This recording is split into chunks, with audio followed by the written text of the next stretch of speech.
Hello, here is the update for the Azostal war fight. Um, from confirmed information, what happened is that the 50 wounded soldier will be treated in Novosibirsk. This city is still within Ukraine, but very close to Russia. There is a hospital here, and the 50 wounded Ukraine soldier will be treated in here. There are another 210 soldiers will be sent to a place near the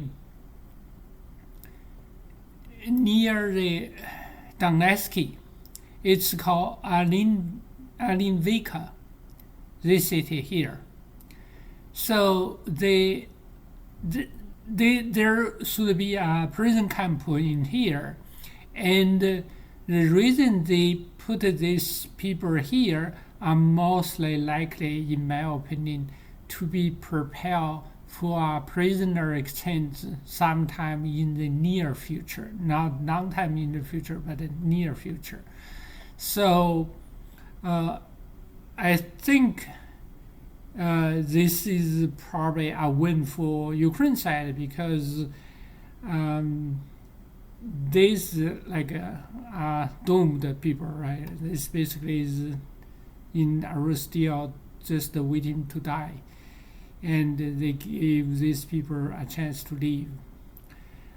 So we can also see there is a video, a very clear video saying the soldier get out and they've been searched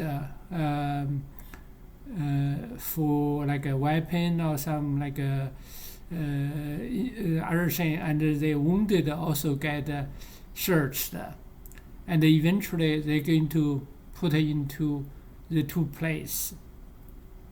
So from this we can pretty sure that the Azostal is kind of a done deal, right? So the soldiers themselves actually did not surrender.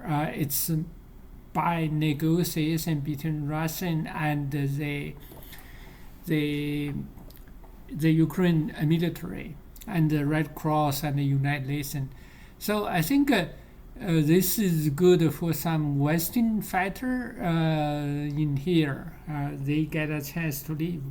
But I think the majority of these people actually died inside the Azostal because there are so much bombardment every day on the Azostal, and I think over the 3,000 soldiers, probably it's like only 264 alive. The other are pretty much died already.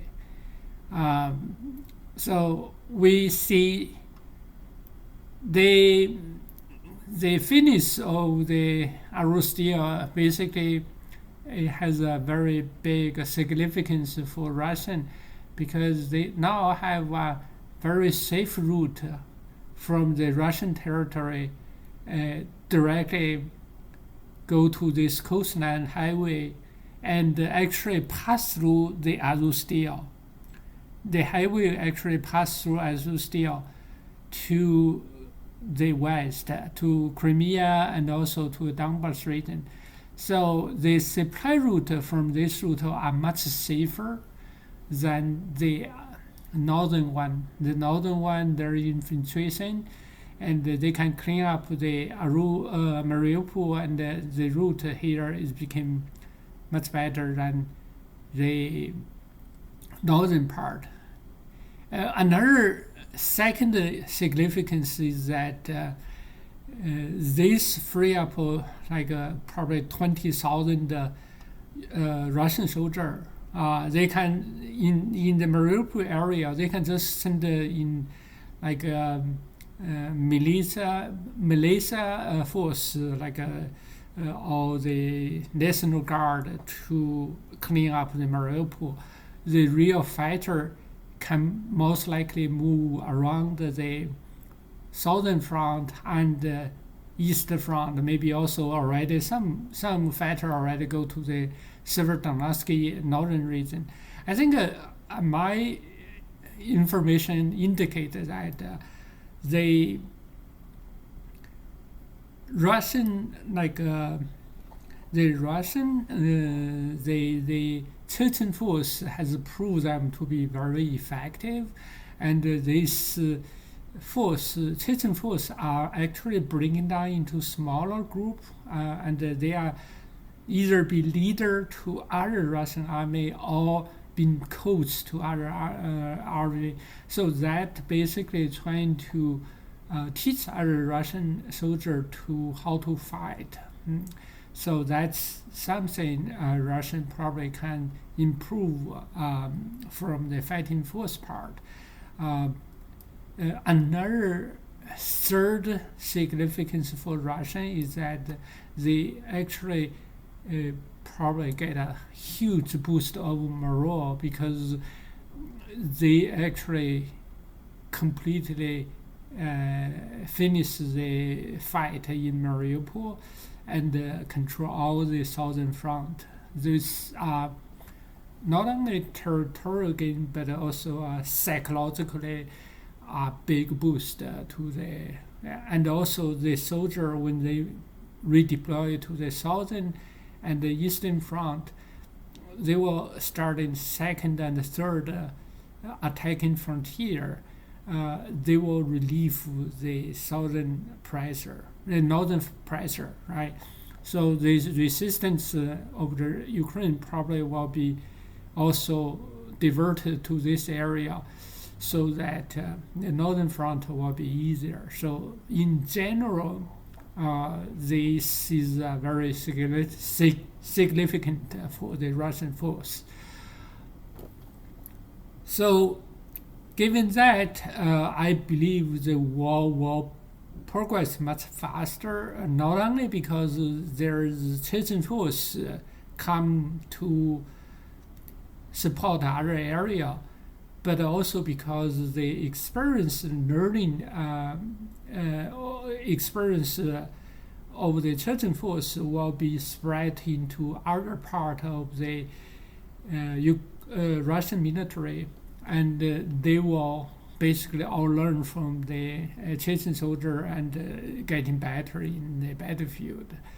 And in strategy-wise, I would say Russia became more careful. They are trying to encircle a smaller area so that they have less possibility to be attacked. So in that way, I think Russians are going to push every area probably in the next few weeks.